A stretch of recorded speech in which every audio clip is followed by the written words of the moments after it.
Bayangkan sebuah dunia pada awal abad ke-7 Masehi. Di tengah gurun yang luas dan gersang, kafilah-kafilah unta bergerak pelan membawa rempah, kulit dan kain dari satu kota ke kota lain. Angin gurun membawa debu dan panas yang membakar kulit. Jazirah Arab yang membentang di antara dua peradaban besar, Bizantium di barat dan Persia di timur, bukanlah pusat kekuasaan dunia. Sebaliknya, ia hanyalah wilayah terpencil dengan masyarakat yang terpecah-pecah menjadi suku-suku kecil. Masyarakat Arab kala itu hidup dalam sistem kabilah, tribalisme yang kuat. Identitas, harga diri, dan keamanan seseorang tergantung sepenuhnya pada sukunya. Perselisihan kecil dapat berubah menjadi peperangan puluhan tahun, seperti konflik antara suku Aus dan Khazraj di Yatsrib, Madinah sebelum Islam datang. Secara spiritual, mayoritas penduduk menganut kepercayaan politeistik. Di sekitar Ka'bah di Mekah, ratusan berhala berdiri, masing-masing mewakili Tuhan suku tertentu. Praktik keagamaan bercampur dengan takhayul, peramalan, dan pengorbanan hewan. Nilai kemanusiaan berada di titik rendah.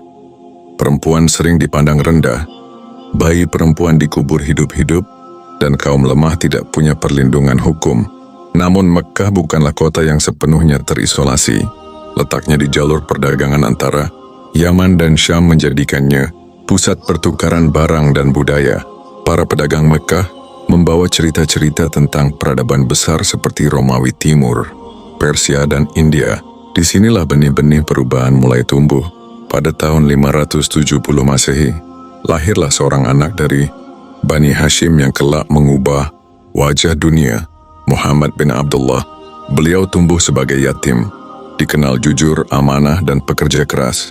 Sebelum menerima wahyu, Muhammad SAW bekerja sebagai pedagang, melakukan perjalanan ke Syam, dan menyaksikan langsung ketidakadilan yang merajalela dalam sistem perdagangan dan politik.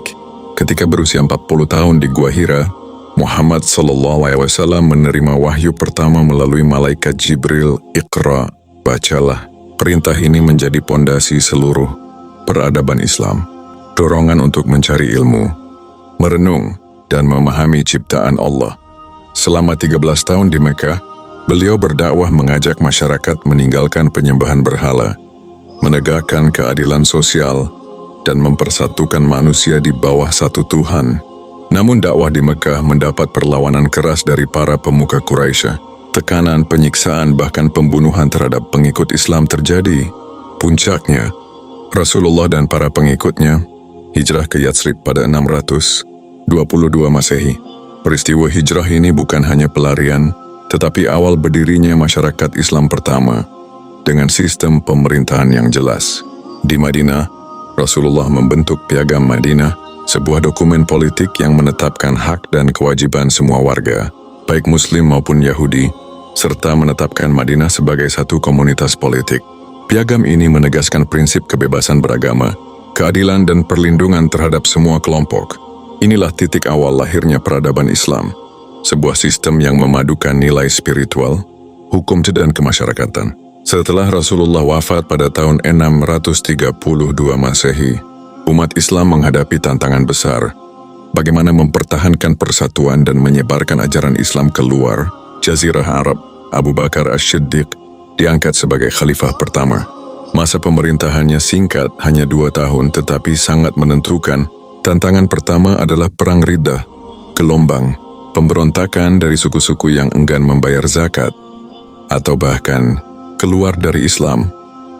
Abu Bakar dengan tegas memerangi mereka, bukan sekadar untuk mempertahankan wilayah, tetapi untuk menjaga keutuhan akidah umat. Keputusannya tegas, zakat adalah kewajiban yang tidak boleh ditawar. Setelah stabilitas internal tercapai, Abu Bakar memulai ekspansi keluar Arab. Pasukan Muslim mulai bergerak ke wilayah Kekaisaran Bizantium di Syam dan Kekaisaran Persia di Irak. Strategi ini dilanjutkan oleh Umar bin Khattab, khalifah kedua yang memimpin selama 10 tahun. Umar dikenal sederhana, sangat adil, dan visioner dalam administrasi. Di masa Umar, pasukan Islam memenangkan pertempuran besar.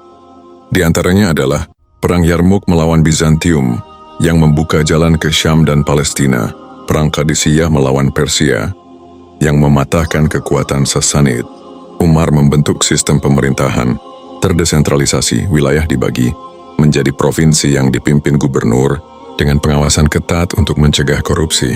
Ia juga membangun sistem pajak, kantor pos, dan infrastruktur umum. Utsman bin Affan melanjutkan ekspansi ke Cyprus, Afrika Utara, dan Asia Tengah. Ia menetapkan standar mushaf, Al-Quran, dan mengirim salinan resmi ke berbagai provinsi. Namun, masa pemerintahannya diwarnai fitnah politik yang memuncak pada pembunuhan beliau. Ali bin Abi Thalib memimpin di masa penuh gejolak, termasuk Perang Jamal dan Perang Siffin. Meski terpecah oleh konflik internal, wilayah Islam tetap luas mencakup 3 benua. Pada 661 Masehi, kekuasaan berpindah ke tangan Bani Umayyah dengan Damaskus sebagai pusatnya. Di bawah Muawiyah bin Abi Sufyan dan penerusnya, wilayah Islam membentang dari Spanyol di barat hingga perbatasan India di timur. Sistem administrasi diperkuat, bahasa Arab dijadikan bahasa resmi, dan mata uang Islam mulai dicetak sendiri. Pada 750 Masehi, dinasti Abbasiyah menggantikan Umayyah. Mereka memindahkan ibu kota ke Baghdad pada 762 Masehi, memilih lokasi strategis di tepi sungai Tigris. Kota ini dirancang berbentuk lingkaran sempurna, simbol keteraturan dan kesempurnaan dengan istana, khalifah dan masjid agung di pusatnya. Di bawah kepemimpinan Khalifah Harun ar-Rasyid, Baghdad menjadi kota terkaya dan terindah di dunia. Pasar-pasar penuh dengan barang dari seluruh dunia, sutra dari Cina, rempah dari Nusantara, permata dari India, dan emas dari Afrika. Putranya Al-Ma'mun membawa Baghdad ke puncak kejayaan intelektual. Ia mendirikan Bait al-Hikmah, rumah kebijaksanaan, pusat penerjemahan dan penelitian yang mengumpulkan manuskrip Yunani, Persia, dan India. Para ilmuwan Muslim tidak hanya menerjemahkan, tetapi juga mengkritik, memperbaiki, dan mengembangkan teori-teori lama. Budaya diskusi ilmiah tumbuh subur. Para cendekiawan dari berbagai agama dan etnis berkumpul di Baghdad, berdiskusi dalam suasana terbuka. Tidak heran pada abad ke-9 Masehi, Baghdad dijuluki kota ilmu dan menjadi mercusuar pengetahuan bagi dunia.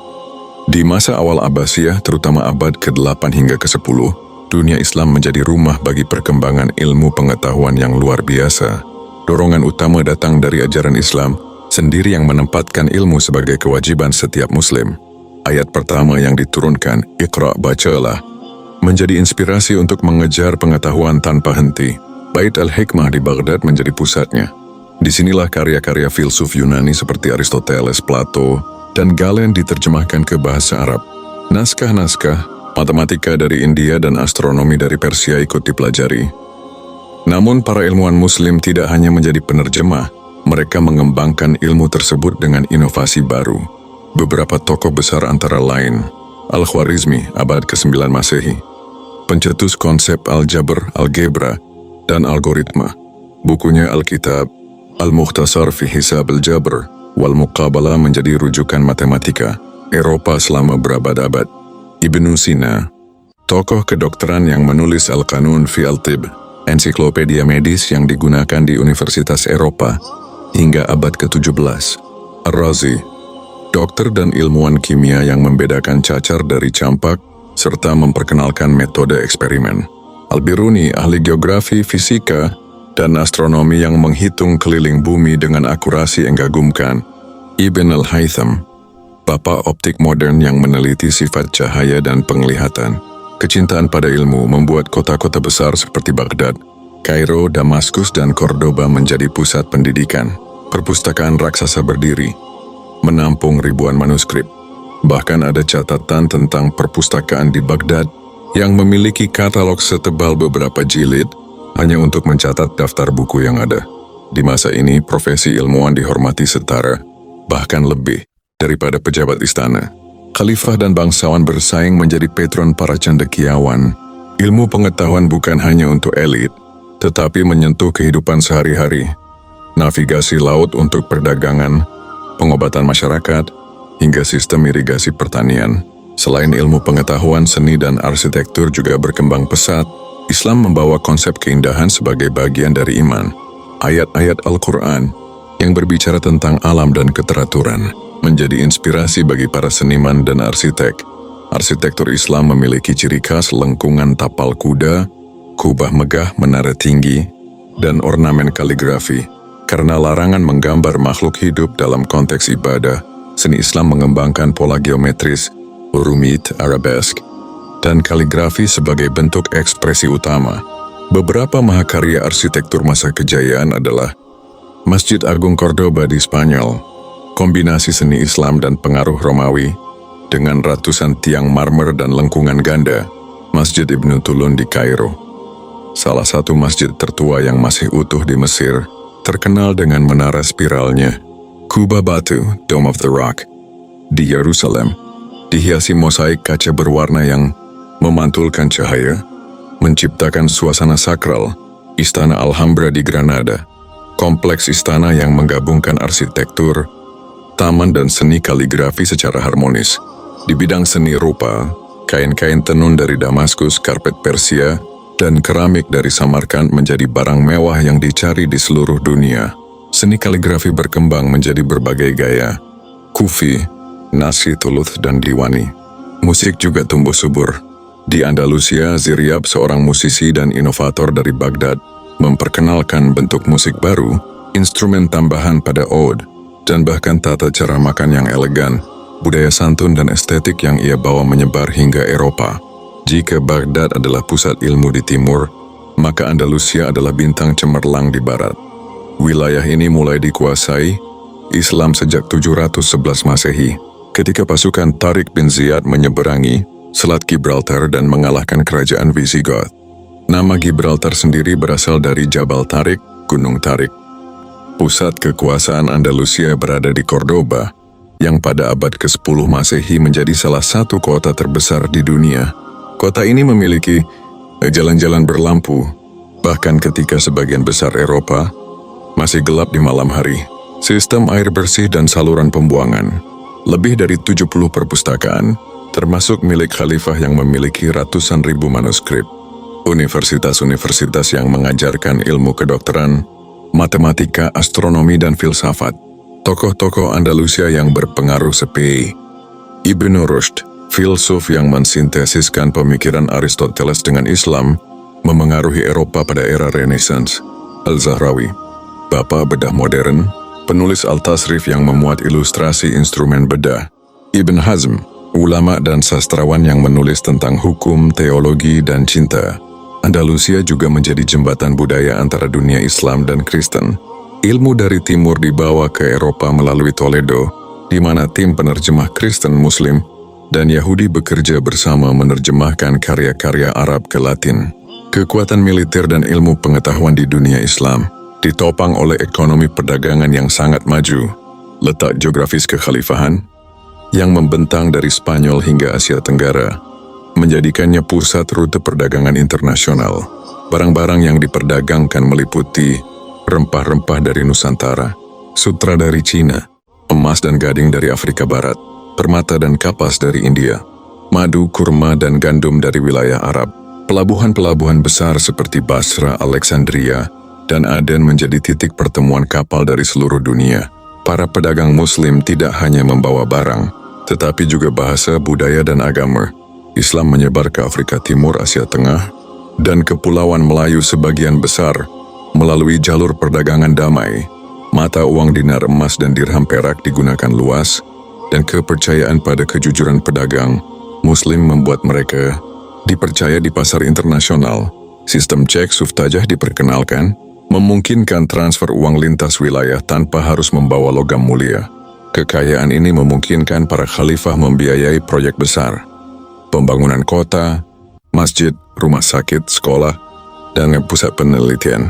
Ekonomi yang makmur juga menciptakan kelas menengah terdidik yang berperan dalam menjaga stabilitas politik dan mendukung perkembangan seni ilmu. Namun tidak ada peradaban yang berdiri selamanya di puncak kejayaan. Dunia Islam yang pernah membentang luas dan bersinar di bidang ilmu, seni, dan perdagangan mulai menghadapi kemunduran sejak abad ke-11 Masehi.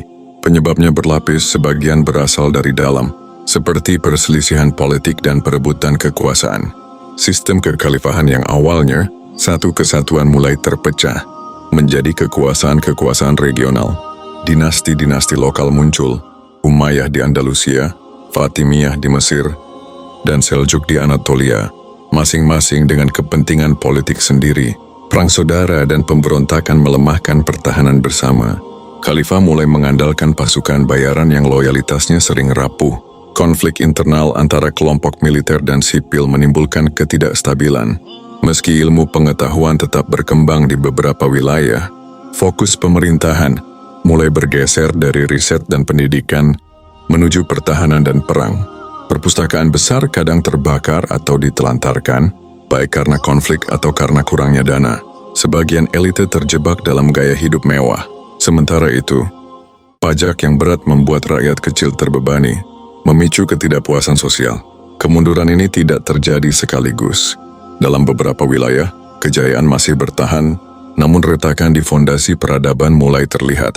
Selain tantangan internal, dunia Islam menghadapi tekanan dari luar yang kian berat. Serangkaian perang yang dilancarkan Eropa Barat dengan alasan merebut kembali tanah suci dari kekuasaan Islam. Meski pada awalnya pasukan Salib berhasil merebut Yerusalem, tokoh seperti Salahuddin Al-Ayyubi memimpin perlawanan yang berhasil mengembalikan kota itu pada 1187 Masehi.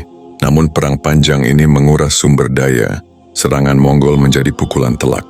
Pada 1258 Masehi, pasukan Hulagukan menghancurkan Baghdad, perpustakaan Bait al-Hikmah dibakar, ribuan manuskrip hilang, dan sungai Tigris konon menghitam oleh tinta buku yang hanyut.